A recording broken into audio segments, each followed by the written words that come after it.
Iowans will be flipping the calendar to 2020 in the days ahead, but we're already 1 year into a presidential campaign. What political trends can we expect in the new year?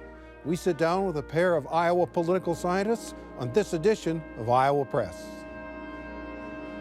Funding for Iowa Press was provided by Friends, the Iowa Public Television Foundation, the Associated General Contractors of Iowa, the public's partner in building Iowa's highway, bridge, and municipal utility infrastructure. I'm a dad. I am a mom. I'm a kid. I'm a kid at heart. I'm a banker. I'm an Iowa banker. No matter who you are, there is an Iowa banker who is ready to help you get where you want to go. Iowa Bankers, allowing you to discover the genuine difference of Iowa banks.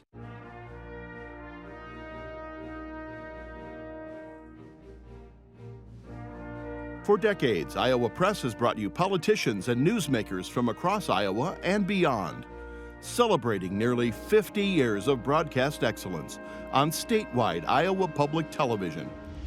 This is the Friday, December 20 edition of Iowa Press. Here is David Yepsen. By the time caucus goers cast their choices in February 2020, Iowans will have been subject to nearly 400 days of presidential campaigning. As a never-ending election cycle is poised to turnout throughout 2020, we've gathered a pair of political science professors for insight. Dave Peterson is professor of political science at Iowa State University, and Donna Hoffman is professor of political science at the University of Northern Iowa. Welcome to you both. Thank you. Good to have you with us. I think this is your first time being on the program, so welcome. Thank you. Journalists joining us across the table today are Clay Masters of Iowa Public Radio and Kay Henderson, news director at Radio Iowa. Professor Hoffman, a New York mayor, is spending a lot of money running in other states. There's a discussion about the diversity among the Iowa electorate. Do you think this is the final time the Iowa caucuses will be first in the nation? I think that's always a question that we entertain in this state. Every time that we're first, the other 48 states, New Hampshire usually gives us a pass. The other 48 states envy our position. We're always under attack. And, you know, one of the things both parties in the state of Iowa will, in fact, cooperate on is keeping the Iowa caucuses first. And they are always very attuned, especially in the last couple of cycles, to make sure that the caucuses try to not have any hitches in them. The Democrats, of course, are dealing with some rule changes this cycle. The Republicans are, unlike some of their colleagues in other states, not canceling the caucus precisely for this reason. So it is always a threat that Iowa confronts whenever we enter into this process, that by bringing the attention onto ourselves, it invites some of the criticism as to why should Iowa be first. Professor Peterson, what impact do you think Michael Bloomberg's more than $100 million in advertising in states that aren't at the head of the pack, Iowa, South Carolina, New Hampshire, Nevada, will have on this debate moving forward? Do you mean on the Iowa caucuses Correct. themselves? Yeah, the Iowa caucuses, probably not a whole lot. He's not doing very well in the polling that's come out since he's announced. Iowans seem to actually kind of resent the fact that he's gotten in this late, is not campaigning in Iowa, and has been sort of attracting attention away from the state and away from the other candidates. What's your answer to Kay's question earlier about, is this it for Iowa? Do you think Iowa will remain first in the nation? I think it depends on who wins in November of 2020, right? So if there's a Democratic president, then there won't be much of a Democratic Iowa caucus in 2024, assuming it's somebody running for re-election, in which case it's the Republican Party, essentially, that makes the decision about the ordering for 2024. And in that situation, it seems to me like the Republicans would be much less willing to shift this away from Iowa. I think they're probably a little less concerned about the racial and ethnic diversity. And so in that situation, it probably would wait until 2028. At the same time, too, we have, I think for the first time, a presidential candidate actively campaigning in Iowa with Julian Castro, the former housing secretary, running ads saying basically like Iowa shouldn't go first. I mean, this is new territory, and does that have any kind of effect, you think? Well, candidates have criticized the Iowa caucuses before. That usually does indicate that they aren't doing so well in the state. And I thought Julian Castro's approach was pretty interesting because he has been doing events across the state, and at the same time criticizing the caucuses. You know, he is, I guess, from his perspective, speaking truth to power in that sense in some ways, to draw attention to the fact that, you know, that Iowa has some drawbacks to it. You know, at the end of the day, though, somebody has to go first. And what keeps the protection of our position in that place is the fact that nobody else can agree on a better system. And although others have tried, and even when you've had cycles like in 2008 when Florida, Michigan tried to leapfrog us, we leapfrogged them, it did cause for a lot of chaos in terms of what would happen to those delegates, for example, in that race that went to pretty late in the season for Obama and Clinton. And so, you know, it is an interesting strategy that he has to do that, but he is trying to bring attention to the way the party nominates its candidate. Well, coming out of the 2016 election, the Democratic National Committee basically said, hey, Iowa, be more inclusive. There were the virtual caucuses, which the Iowa Democratic Party rolled out, that we don't need to talk too much about that because they're confusing to explain. Before the DNC had concerns about cybersecurity, they threw it out. Now we have these satellite caucuses that are going to be in effect. Can somebody explain satellite caucuses? Well, I did hear that they've said that there will be 99 of them now. It sounds like they're very diverse in terms of even across the globe. Beyond that, I haven't heard much yet about how they're actually going to function. But you know, they are under pressure from the DNC to try to make the contest seem a little more accessible. Professor Peterson. Yeah, no, I think that's exactly right. I mean, the other trick to the entire thing is that New Hampshire's first in the nation primary status is in their state constitution. Right, and so it's not. I mean, most of the ordering of primaries and caucuses are determined by the parties, right, through a coordinated strategy, which is part of the reason why other states have trouble getting ahead of us, is because they're all jockeying for position, and it's difficult to coordinate. But New Hampshire's is by state constitution, not just state law, state constitution. And so even if the DNC and the RNC, if some type of coordinated effort were to try to make it so that New Hampshire couldn't be the first primary, they would lose, right? The state is constitutionally obligated to do so, which creates all sorts of complications for trying to make this 50-state coordinated strategy difficult. Do you think, Professor Peterson, do you think the satellite caucuses will help Iowa meet the criticism about diversity and inclusiveness? Probably not. I mean, in part, I don't think there's a whole lot of attention to what they're going to be. And from talking to campaign staff, they don't fully understand what it's going to be. They had a good sense of what the virtual caucus was going to be, even though we don't necessarily need to talk about that. But they don't really quite know how to prepare for these satellite caucuses in the same way that they know how to prepare for precinct caucuses. Do either of you think that Iowa is a good practice ground for Democratic presidential caucuses this year? Because as we've all learned, there's a rural skew to the Electoral College. If Democrats can't do better in rural America, they're not going to win the Electoral College. So, Professor Peterson, is this a good place for a practice, for a workout? It depends, right? I'd push back a little bit on the Electoral College strategy. I think that there are other strategies that a Democratic candidate could have to try to do better in other states like Texas, Georgia, Arizona, as a potential path, as opposed to sort of the more upper Midwest rural. That said, I mean, I think what makes Iowa a good test case or the good first state is the degree of attention and care that Iowans put into this. We know to show up at a library in August on a beautiful August day to see some member of Congress we've never really heard of before give their spiel and to listen and to question and to poke. Professor Hoffman, I'd like to switch gears to look at November. Is Iowa in play in November? I think certainly it is. We have historically gone back and forth. We generally have been seen as a swing state. I think there are some who would say, well, maybe we lean red at this point, but you know, I would point to the 2018 midterm elections, where when you look at the statewide races, we had 2 Republicans win, we had 2 Democrats win. Our congressional delegation is 3-1 Democrat to Republican. I think that it is a very competitive state, and as we saw from 2008, 12, and then to 16, we had 31 counties, I believe it was, that voted both times for Obama and then voted for Trump in 2016. So voters in Iowa do tend to take the race and the competition seriously. Same question to you.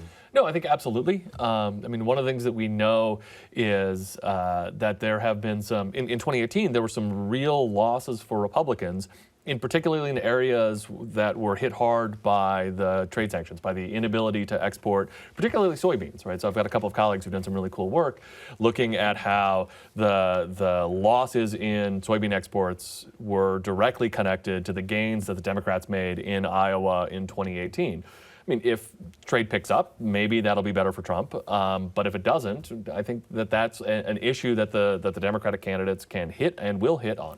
Speaking of the Democratic presidential candidates, there's a lot of them, and they've been spending a lot of time in Iowa for the past year. Professor Hoffman, when you look at the different Democratic candidates at this point, I mean, is there some kind of clear candidate you think that will go up against President Donald Trump successfully in a general election? Well, it depends on, if you look at the polling, it's been a little bit skewed in terms of who can beat Donald Trump at various times, which Democrats can go up against that. We do know, though, that electability seems to be a concern of Democratic Party voters. And part of the process of getting to that is going through the process of the caucuses and primary season, because it is grueling. It is taking the candidate's medal. And so those are some of the factors I would point to. But you don't have a name or two that you think would be better? I mean, I think we have a top tier and we have a bottom tier in terms of who can get the nomination. There also, though, seems to be a hunger among Democrats of, I don't really care about the issues as much as I care about beating the incumbent president. Professor Peterson, same question. No, I mean, I think it's tricky, right? At this point, while Iowans are paying really close attention, or at least Iowa Democrats are paying really close attention to all these candidates, voters in about 46 other states aren't. And so when we poll them and ask, would you vote for Trump or would you vote for this candidate? They may not know much about that candidate yet. And one of the things that happens during presidential election campaigns is that we learn, right? Americans actually learn a lot about the candidates over the course of the campaign.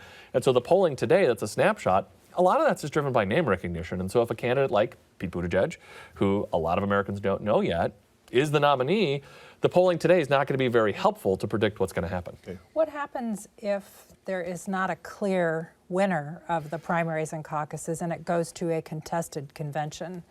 Does that benefit a candidate in the media age in which we live, or is that a detriment in that they are not able to have been running a campaign against Trump over those months? Well, first I would say the likelihood of a contested convention is actually quite small. It is always something we talk about as a possibility, but it is in the interest of the political party, whether it's the Republicans, whether it's the Democrats, to not have a divided contest. You don't want a convention floor fight. It puts you at a disadvantage. That is when most Americans start paying attention to the general election, is right after the conventions. And so even if you look at 2008 as a guide here, where it went extraordinarily late between Clinton and Obama, they had it settled, and they had it settled well before the convention, even though then we were also talking about the possibility of a convention fight. We talked about it in 2016 with the Republicans. It's not in the interest of a party to get to that. They'll do the things they need to do to squash that if they need to. In the last century, we learned that it's the economy stupid during the Clinton campaign. Given the fact that America is having a very healthy economic period here of great duration, Professor Peterson, isn't it likely that President Trump will win re-election? Well, there's two pieces to that. First is that we no longer agree on what the economy is. If you ask Democrats how the economy is doing, they'll say it's doing substantially worse than Republicans will say it's doing. And this is really heightened in the last decade or so. That idea of we all live or we all understand the economy to be good or bad in the same way doesn't exactly exist anymore. And so that relationship is broken down a little bit. I mean, the other piece to that, though, is that one of the ways that the economy matters is that it feeds into presidential approval, right? A president presiding over this economy should have a much higher level of presidential approval than President Trump has, based on sort of basic models of how politics works. And so it implies that President Trump faces a penalty, that there is the link between attitudes about him and perceptions of the economy doesn't work the same way it has for the last century, essentially. You know, it's often been said, James Carville said, it's the economy stupid. I wonder if that is to be changed this time and to say it's cultural. You look at hard-pressed regions of the country, you would think people would oppose Trump, but in fact, they're for him. And if you dig up beneath the surface, you find it's cultural issues that are driving their vote. Guns, social issues like gay marriage or abortion. So isn't it more a cultural-driven electorate today than before? To a certain extent, yes, I think that's definitely the case. I'd add race and ethnicity as part of that as well, and that has become a lot of the major cleavage in American politics. I mean, our parties line up along social identity lines, and that tends to really shape who we end up voting for. Professor Hoffman, what's the political effect of this trade war? What will it be in November? That's hard to say because even right now it's a little uncertain. We keep hearing that there is an agreement with China, kind of a light agreement, but then it doesn't seemingly always materialize. The trade war, how it affects voters in Iowa, for example, in the caucuses may be one thing. How it affects the general electorate in November may be a different thing. And I think it's hard to say in that regard because the trade war is not about one commodity or one product. It's about a lot of different things, and they could get differentiated here. But it is hard times in the Farm Belt. In the past, in past farm recessions, there was always a lag time between when the farm trouble started and when it started to show up in the electorate. I'm thinking the farm crisis of the 80s started in the early 80s, and it wasn't until 88 that Mike Dukakis carried the state. So I'm curious, Professor Peterson, what you think about the political effect of the hard times in rural America. I mean, I think it could be a serious problem for the Republicans. I mean, we know that farmers and other workers in the agricultural economy understand pretty well how commodity prices directly impact their bottom line, and understand pretty well how trade policy shapes commodity prices and then shapes their bottom line. And it's not too hard to draw a straight line from some of Trump's trade policies directly to some of the problems that they're facing. We just had the U.S. House vote to impeach President Donald Trump. Iowa's two freshman Democratic congresswomen, Abby Finkenauer from Dubuque and Cindy Axne from West Des Moines, voted to impeach the president. They're both in pretty swing districts. How does this affect their races moving forward? You've seen the Republican Party of Iowa really hitting them for their votes. What's the down ticket effect with whoever the presidential candidate's going to be on the Democratic side and Trump? Well, one of the things that both Cindy Axne and Abby Finkenauer need to do is explain their vote. They have to explain their vote. They have to explain it in a way in which they're, essentially saying, I stood on principle. I stood on principle. I didn't pander. For example, my seat might be in danger, but this was an issue for me that was worth it to do that. And there will be, and especially this was true in decades past, it remains to be seen if this is still the case with voters, but voters generally with members of Congress may disagree with the vote, but respect the fact if you can explain it well. This is a different type of vote in some ways, and it's also a different type of environment. So they certainly have thought about this before they even cast that vote. They've already got an answer to that question in terms of how they're going to explain it to voters. The question is, are they going to be successful in doing that? What about the effect, Professor Peterson, down ballot on, say, the legislature? This impeachment, we've talked about the economy, the jitters. Is it possible that Republicans don't become Democrats, but that they just stay home? Yeah, I mean, I think that's definitely the case, right? I mean, I think it's one of the big questions we face in the next year is what is this election going to be about? What is the narrative that shapes what voters are thinking about when they go to the polls in November of 2020? And if it is impeachment, if it is concerns about corruption with the president, that can cascade down, right? I mean, there's a reason why after the Nixon resignation, the Republicans took incredible losses all the way down the ticket, right? The Republican Party of Minnesota officially changed its name to the Independent Republican Party. If that effect is similar, right, where it sort of cascades all the way through the party, then it can make a big difference at these even more local levels. But what about the flip side of that? Does that Republican base get so angry and so energized? And you saw it in some of the floor discussions, that they come roaring into the electorate. Yes, absolutely, right? I mean, that's just it, right? It's a year out. We don't know what's exactly going to happen, but that could very well be the case. It seems like the Republican Party really has been shaped and molded by President Trump in ways that I haven't seen a previous president do.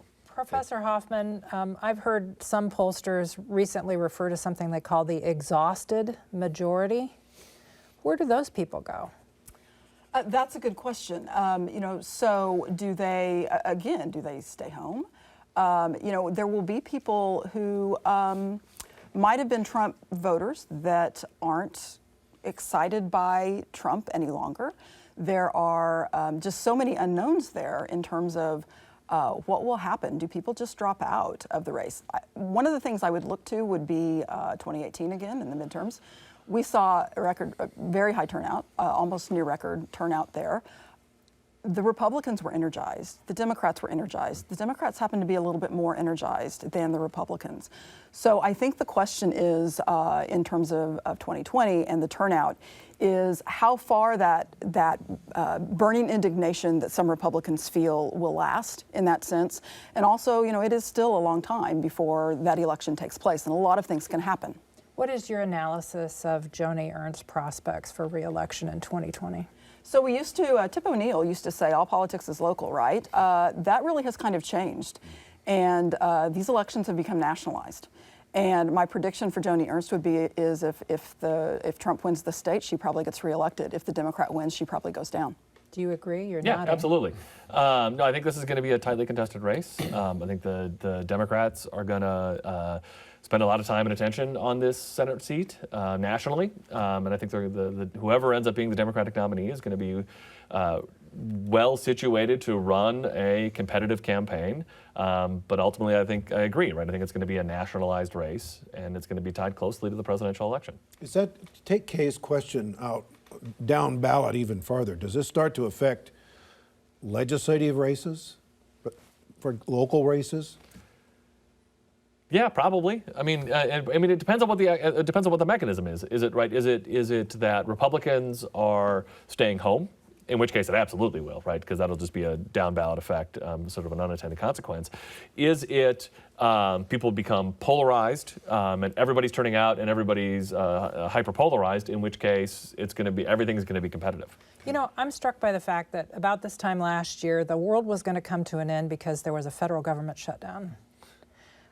How is it that we're thinking we can forecast what's going to happen in November in this sort of environment when the news churns so fast? That is really an issue. This morning I heard on the radio Kamala Harris dropped out of the race about 2 weeks ago, and I thought, really, that wasn't 6 weeks ago, 8 weeks ago? Right. So it is like a fire hose in terms of the issues that come at voters. Again, that's part of that exhausted piece of the electorate, I think.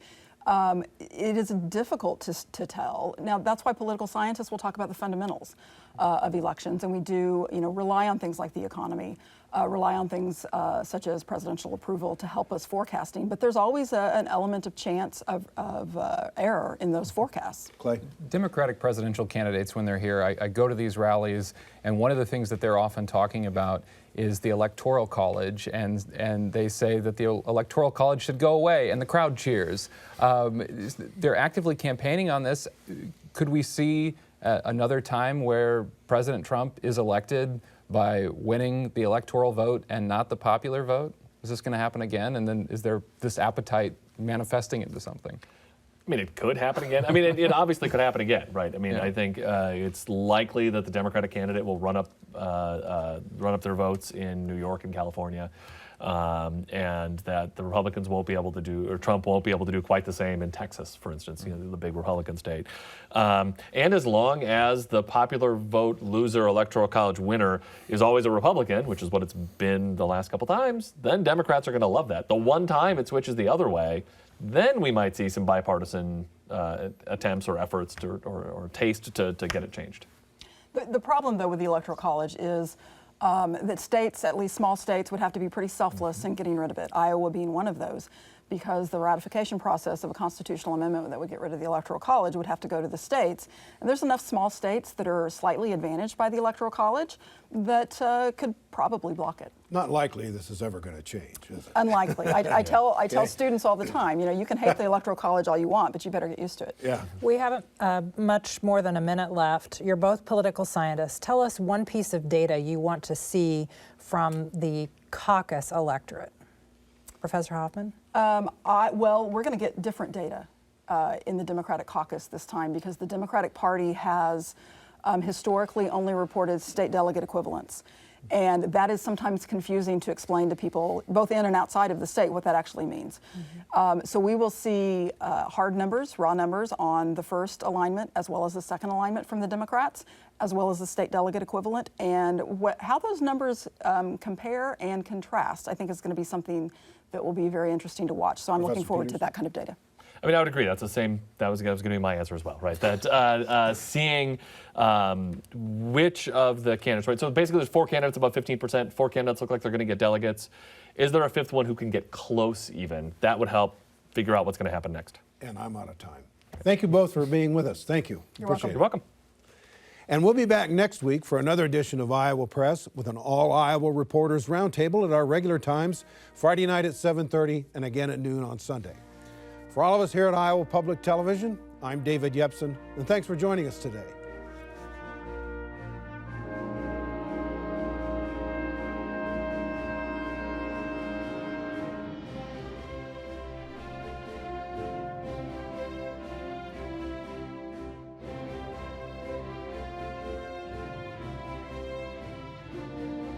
Funding for Iowa Press was provided by Friends, the Iowa Public Television Foundation, the Associated General Contractors of Iowa, the public's partner in building Iowa's highway, bridge, and municipal utility infrastructure. I'm a dad. I am a mom. I'm a kid. I'm a kid at heart. I'm a banker. I'm an Iowa banker. No matter who you are, there is an Iowa banker who is ready to help you get where you want to go. Iowa Bankers, allowing you to discover the genuine difference of Iowa banks.